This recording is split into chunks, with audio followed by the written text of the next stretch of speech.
할렐루야. 네, 한 주간 다 평안하셨죠? 지난주 부활절에는 우리 자녀들과 처음으로 개성고등학교 운동장에서 자동차 예배, 드라이브인 워십으로 하나님께 영광을 돌렸습니다. 자동차 한 160대 정도가 와서 부활절에 본당 예배, 또 자동차 예배, 영상 예배 세 가지를 다 드렸습니다. 코로나19의 기세가 우리나라에는 많이 꺾였다고는 하지만 여전히 우리가 조심스러운 가운데 오늘 또 이렇게 본당에서 또 영상으로 병행해서 예배를 드리게 됩니다. 오늘도 주님의 은혜가 온 마음으로 예배하는 여러분들에게 함께 하시기를 바랍니다. 오늘은 바울의 말씀을 중심으로 하나님 주신 은혜를 받고자 합니다. 여러분, 이 세상에는 소중한 것, 사람들이 중요하게 여기고 귀하게 생각하는 것이 많죠. 우리나라도 한 30년, 40년 전만 해도 김포공항으로 외국 갔다 들어오는 사람들마다 해외여행하면서 빈손으로 오는 사람이 없었습니다. 일제밥솥, 소니 녹음기, 다리미, 심지어 텔레비전, 카메라, 시계 온갖 것 다 사가지고 들어왔습니다. 국내에는 사는 것도 쉽지 않고 비싸고 또 그런 물건이 없었습니다. 지금은 해외 가서 그런 거 사오는 사람 별로 없습니다. 왜냐하면 국내에서도 얼마든지 해외 직구로 살 수 있고 그런 물건은 백화점 가면 흔하게 있습니다. 그때는 굉장히 소중하게 생각해서 해외여행 이 기회에 사가왔지만 세월이 가면서 그런 거 별로 귀하게 생각하지 않습니다. 오히려 우리 한국에 와서 일하고 있는 노동자들이 이제 일을 마치고 자기 나라에 가면서 인천공항 같은 거 가면 한 보따리 사가지고 사가는 걸 우리가 보면서 격세지감을 느낍니다. 해외여행 가서 우리가 사온 것 가방에 넣고 막 보관하기 힘들고 운반하기 힘들면서만 그 가지고 오지만 시간 가면 그것도 별로 중요하지 않습니다. 그때는 그 장소에 여기 밖에는 안 파는 것 같아서 가지고 오지만은 세월이 가면 그렇게 소중하지 않습니다. 여러분 운동선수가 국내에서 하는 체전에 1등 하는 것도 쉽지 않습니다. 이게 대한민국의 태극마크를 달고 올림픽 나간다. 그 나가는 자체도 영광이고 나가는 것도 쉽지 않습니다. 수많은 경쟁자를 물리쳐야 되고 엄청난 정말 땀을 흘리고 노력을 해야 대표 선수가 되고 거기 가서 메달을 땄다. 그것도 금메달을 땄다. 이거는 대단한 겁니다. 그 사람이 얼마나 고생을 하고 얼마나 세월을 보내며 수고를 했기에 그런 세계적인 선수가 되겠습니까? 그런 트로피를, 챔피언 벨트를 가져오겠습니까? 우리가 텔레비전 보면 연예인들이 가수들이 늘 나오는 것처럼 보이지만 가수가 1년 보내며 연말에 가서 연기 대상을 받는다, 가수 대상을 받는다, 이거 여사로운 게 아닙니다. 노래한다고 주어지는 상이 아닙니다. 연극한다고 그런 상이 주어지는 게 아닙니다. 자기 인생을 갖다 바치는 겁니다. 자기 청춘을 갖다 바치는 겁니다. 평생 가야 한 번 정도 받을까 말까 한 그 상을 받아옵니다. 공부를 해서 박사학위를 받아온 박사학위패, 어디 가서 봉사했다고 해서 회장패, 무슨 총재패, 상패, 공로패, 그거 그냥 주는 게 아니죠. 그거 하나 받으려고 그 사람은 돈도 들이고 시간도 들이고 엄청 공을 닦아가지고 그 하나 받아오면, 그런데 마이웨이라고 하는 프로그램이라든지 이런 TV를 보면은 그렇게 하나 얻기 힘들고 그 연예 대상, 가수 대상 받기, 그 챔피언 받기 힘든 그것을, 그 소중하고 자기 인생 청춘을 바쳤던 그것을 정리하고 버리는 사람도 있습니다. 다 정리해서 창고에 버려버리는 사람도 있고 아예 그냥 쓰레기통에 버려버리는 사람도 있습니다. 인생의 고난과 시련과 환난이 오니 그런 패가 자기에게 아무런 도움이 되지 않는다는 거예요. 괜히 왕년의 그런 이력 때문에 오히려 자기 인생이 더 체면챙이다가 더 어렵게 살 수 있다고 다 갖다 버려버린 거죠. 오히려 그때 잘 나갈 때 잊어버리고 있던 하나님 앞에 돌아오고, 그때 멀리했던 교회로 돌아온다고 하는 그런 얘기를 하는 걸 들었습니다. 나는 이제 모든 것을 버리고 기독교로 기이했습니다. 나는 이제 하나님 앞에 돌아왔습니다. 이렇게 일반 방송에 나와서 교회처럼 신앙 간증처럼 얘기하는 사람들도 있습니다. 한때는 그것이 없으면 안 되는 줄 알고 목숨을 걸다시피 했던 그것, 세월이 가니까 아무것도 아니고 다 버려버리는 것입니다. 오히려 그것이 내 인생의 발목을 잡는다고 쓰레기통 갖다 버려버리는 것입니다. 나는 그 사람은 참 현명한 사람이라고 봅니다. 잘 들으세요, 여러분.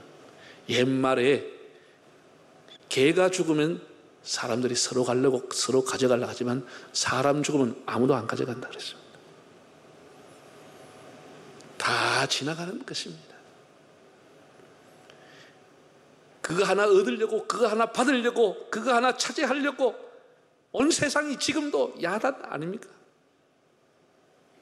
계절이 지나가듯이, 바람이 불다 가듯이 다 가는 겁니다. 그래도 사람들은 경쟁하고 스펙을 쌓고 온갖 에너지를 갖다 쏟고, 세월 가면 아무것도 아닌 그것에 모든 마음을 갖다 쏟아넣습니다. 전도서의 솔로몬의 말씀이 생각이 납니다. 모든 것이 헛되고 헛되고 바람을 잡는 것이라고 했습니다. 우리가 이걸 알아야 됩니다. 우리가 세월을 살면서 그런 것을 깨닫지 못한다고 하면 인생을 통해서 뭘 얻을 수가 있겠습니까? 젊었을 때는 모를 수 있습니다. 그것이 최고인 것처럼 보입니다. 그거 없으면 죽는 것처럼 느껴지고 목을 걸고 온갖 에너지를 쏟지만 세월이 가면 이 세상에 대단한 것 아무것도 없습니다. 옛날 사람들은 인생 만사 세옹지마라고 표현했습니다. 모든 것 잠시 있다 가는 겁니다. 슬픈 일이 기쁜 일이 되기도 하고, 행복했던 것이 오히려 불행한 것이 되기도 하고, 망하던 일이 흥하는 일이 되기도 하고, 넘어졌던 일이 일어나는 일이 되기도 하는 겁니다. 정말 세옹지마입니다. 너무 여기에 모든 것이 있는 것처럼 마음을 뺏기거나 일희일비할 필요가 없습니다. 넘어졌으면 일어나는 시간이 오는 것이고, 일어섰으면 넘어지는 시간이 또 오는 겁니다.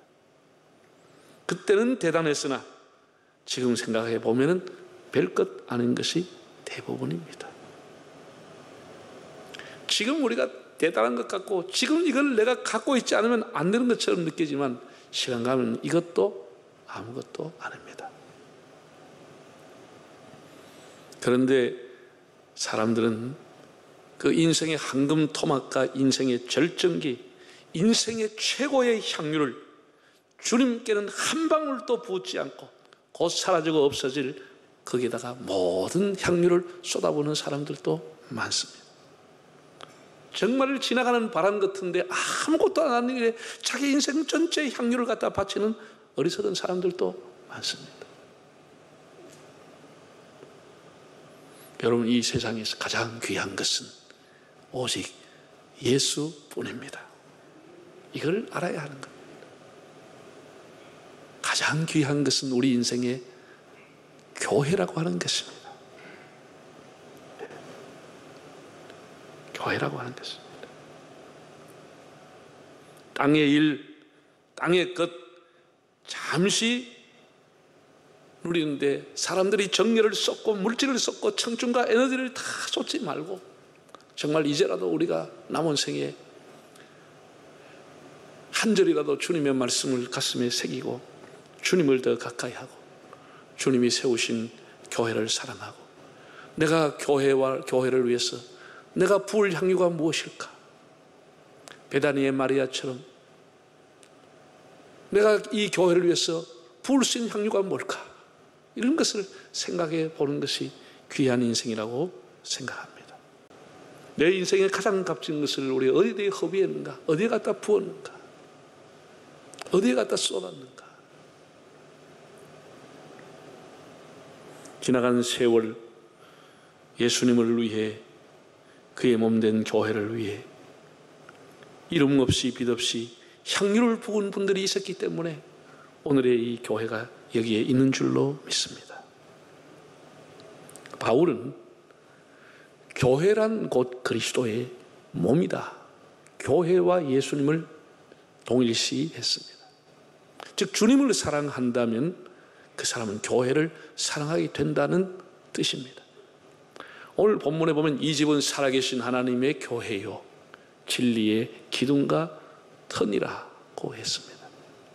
여기에 나오는 한 네 가지 정도를 생각해 보려고 합니다. 첫째는 이 집은 살아계신 하나님의 집, 이 집은 하나님의 집이라고 했습니다. 예, 데우스 오이코스, 하나님의 집이다 이라고 했습니다. 예, 바울은 교회를 하나님의 집이라고 했습니다.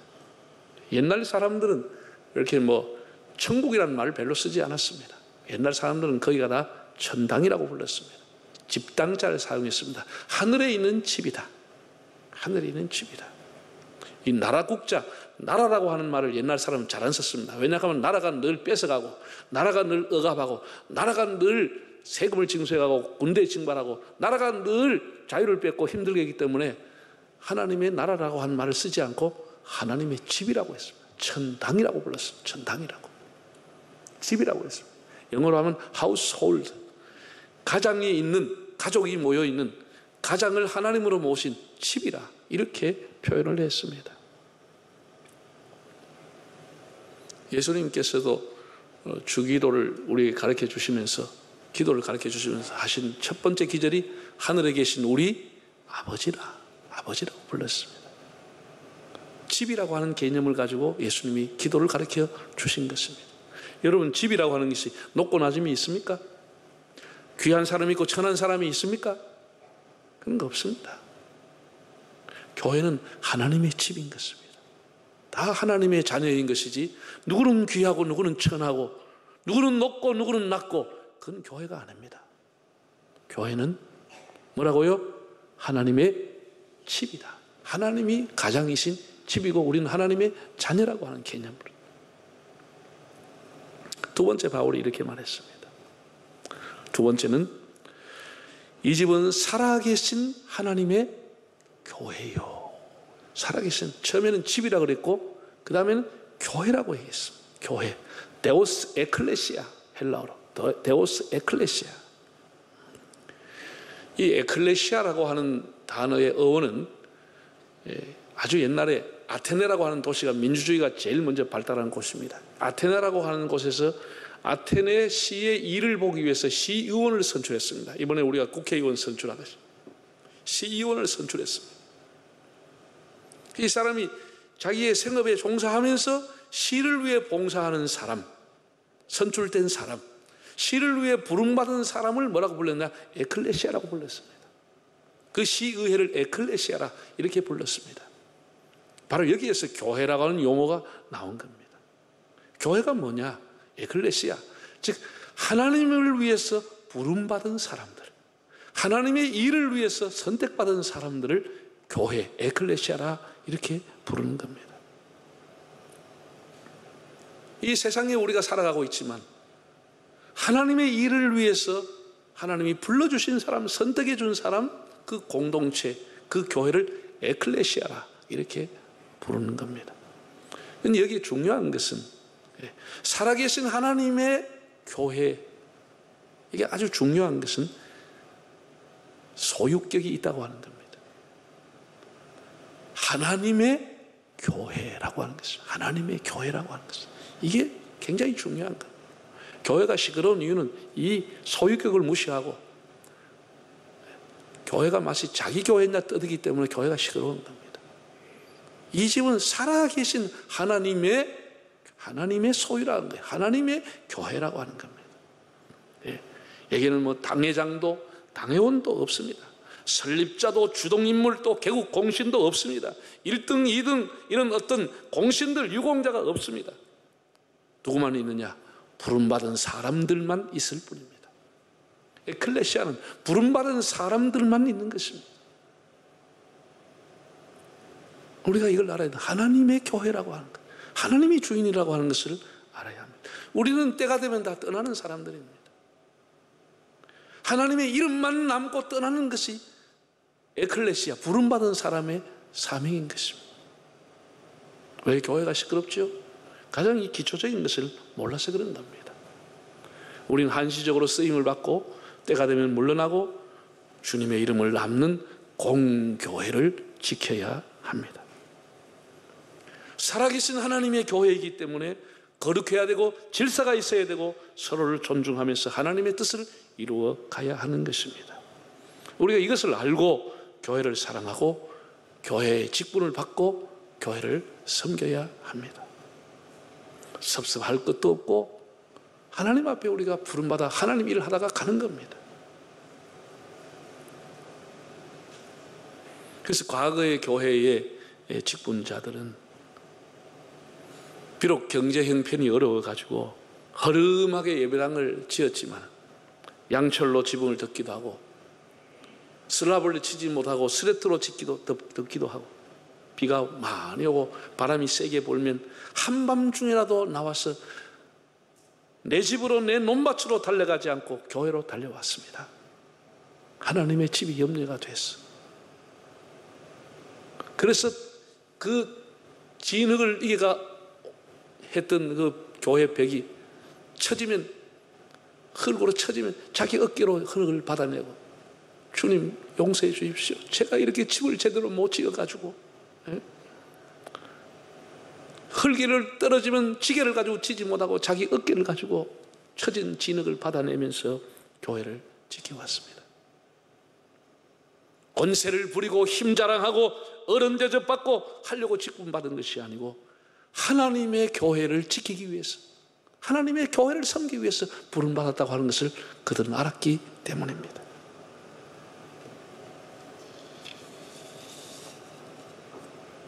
살아계신 하나님의 집이다.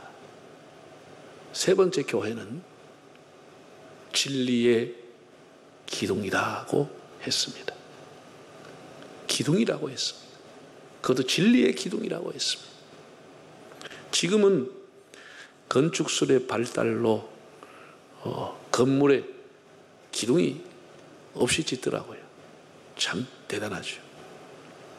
과거의 건축물이라고 하는 것은 기둥이 없는 건축은 상상을 못했죠. 다 기둥이 있습니다. 여러분 로마나 그리스, 터키 오래된 도시를 가보면 어마어마한 건축물이 있고 거기에 건물은 지진으로 무너져도 기둥은 그대로 남아 있습니다. 대리석 기둥, 석주, 아름드리 돌 기둥, 거기다가 막 아름다운 무늬까지 해서 만든 그 기둥들이 남아 있습니다. 요르단에 가면은 요르단 수도인 암만의 제라시라고 하는 로마 시대 때 만들었던 흔적이 있습니다. 1000년 동안에 요르단에 묻혀져 있다가 그것이 이제 고고학자에서 발굴이 되는데 지금 한 20% 30%가 발굴됐다고 하는데도 하루 종일 걸어야 될 정도로 어마어마하고 거기에 있는 그 건축했던 그 기둥들 수백 개가 쫙 서 있습니다. 돌로 된 대리석 어디서 가져왔는지 그거 보면 참 어마어마합니다. 우리나라 여러분 궁궐에도 가면 이 원통으로 된 둥근 이 나무 기둥들 있잖아요. 그 집의 영광이 뭐로 나타나냐? 기둥으로 나타나는 겁니다. 단순히 건물을 받쳐주는 기능이 아니고 그 건물의 영광을 나타내는 것이 기둥이라고 하는 것입니다. 아예 로마 시대에는 그 위에 건물이 없어도 기둥만 갖다 100개씩 150개 갖다 길가에 세웠습니다. 그 기둥이 그 도시의 영광을 보여주는 겁니다. 집을 오래도록 버티게도 하고 그 도시와 그 건물을 빛나게 하는 것이 기둥입니다. 교회 자랑이 뭐냐? 교회 버팀이 뭐냐? 교회 영광이 뭐냐? 바울은 진리의 기둥이라고 했습니다. 진리의 말씀, 생명의 말씀, 변함이 없는 말씀, 우리의 삶의 기준이 되는 이 진리라고 하는 것이 교회를 교회되게 하는 기둥이고 교회를 영광스럽게 하는 기둥이라고 했습니다. 교회를 가장 영광스럽게 하는 게 뭐냐? 진리라고 하는 기둥이 서 있어야 된다는 것입니다. 진리의 기둥이라는 것입니다. 마지막 네 번째 보면 바울은 진리의 기둥과 진리의 터이니라고 했습니다. 교회는 진리의 터입니다. 터라고 하는 말을 헬라어를 보면은 헤드라이 오마라고 하는 단어인데 기초, 토대라고 하는 뜻을 갖고 있습니다. 우리가 높은 건물은 기초가 눈에 보이지 않습니다. 그러나 20층, 50층 가 있으면 10m, 20m 이하 기초를 튼튼히 해야만 20층, 30층이 올라갈 수가 있습니다. 그 기초가 부실하면 건물이 무너지게 되는 것이죠. 교회는 개인의 어떤 이념이나 철학이나 무슨 사상이나 컨텐츠, 역사 이런 것이 기초가 되면 무너지고 마는 것입니다. 이단이 왜 오래가지 못하지요? 진리의 말씀 위에 서 있지 않기 때문에 이단은 얼마 가지 못해서 다 저절로 무너지고 마는 것입니다. 기초가 없기 때문에. 사람이 가진 탐욕을 가지고 세웠던 건축이기 때문에 그 이단의 집은 그냥 무너지고 마는 것입니다. 여러분, 진리는 예수님이 진리입니다. 예수님의 터 위에 우리가 세워져 있는 것입니다. 이 진리의 터 위에 음악가, 미술가, 과학가, 문학가, 인류의 모든 문명을 발전시켜 왔습니다. 예수님의 고난, 예수님의 부활을 생각하면서 만든 음악, 그 예수님의 부활과 죽음을 생각하면서 만든 조각과 그 그림이 세계적으로 최고의 가치를 갖고 있습니다. 300년, 500년, 1000년이 가도 그 이상을 따라가지를 못하고 있는 것입니다. 왜? 진리의 터 위에 문학과 음악을 발전시켜 왔기 때문에. 여러분, FM 방송에서 유교 노래 나오는 거 들어봤습니까? 유세차 이 노래 나옵니까? FM 방송에서 불교에서 나오는 음악 나옵니까? 이슬람에서 나오는 음악 나와요? 힌두교에서 나오는 음악이 나와요? 안 나와요. 다 성가를 바탕으로 나오는 것입니다. 예수님의 삶을 중심으로 했던 하나님을 영화롭게 하는 그 노래가 다 FM 방송에 흘러나오는 겁니다. 왜? 진리의 터 위에 세워진 음악이기 때문에. 그것이 가장 생명이 길고 오래가는 것입니다. 여러분이 진리의 터 위에, 예수님의 터 위에 여러분의 학문을 세우고 기술을 발전시키고 역량을 키우고 여러분의 자녀를 그 위에 키우시기를 바랍니다. 교회가 뭐냐? 진리가 기초라고 하는 것이다. 진리의 터 위에 서 있는 것이다. 예수님의 터 위에 세워져 있는 것이다. 이렇게 바울이 정리를 했습니다. 하나님이 가장으로 계시는 집이라. 우리는 하나님의 자녀라고 그랬어요. 살아계신 하나님의 집, 데우스 에클레시아, 하나님의 교회, 하나님이 시를 따라 때를 따라 불러주신 사람들, 그 사람들을 위해서 하나님이 일을 하게 하신 하나님의 교회라고 했습니다. 그리고 진리의 기둥과 터라고 했습니다. 교회는 진리를 갖고 있을 때 하나님의 영광이 드러나게 되는 것입니다. 우리가 이 집에 하나님으로부터 부름을 받았습니다. 우리의 수고와 눈물을 통해서 하나님의 영광이, 진리의 기둥이 더욱 빛이 나는 은혜가 이후에도 있기를 바랍니다.